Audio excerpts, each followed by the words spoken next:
അയ്യോ മക്കളെ, +2 എക്സാമിന് 3 മാർക്ക് കളയല്ലേ. ഇൻട്രസ്റ്റ് ഓൺ ഡ്രോയിങ്സ് ക്വാർട്ടർ ആണ്. ക്വാർട്ടർ മീൻസ് 3 മാസം കൂടുമ്പോ, ഒരു വർഷത്തിന് 4 പ്രാവശ്യം 3 പ്രാവശ്യം കൂടുമ്പോ വരുന്നുണ്ട്. അതുകൊണ്ട് ടോട്ടൽ എമൗണ്ട് നമുക്ക് കാണാൻ ഇൻറ്റു നമ്മൾ 4 ആണ് ചെയ്യേണ്ടത്. അതിന്റെ ഫസ്റ്റ് ഡേ വിഡ്രോ ചെയ്യുമ്പോൾ average period 7.5/12, last day withdraw ചെയ്യുമ്പോൾ 4.5/12 ആണ്.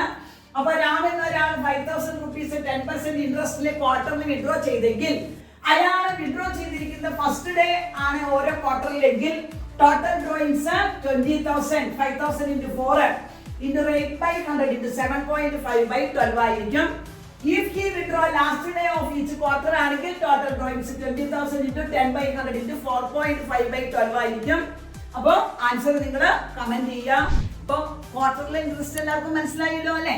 അപ്പൊ ഇതിന്റെ ആൻസർ എല്ലാവരും കമന്റിൽ രേഖപ്പെടുത്താം. അപ്പൊ നെക്സ്റ്റ് വീഡിയോ ആയിട്ട് നമുക്ക് വീണ്ടും കാണാം.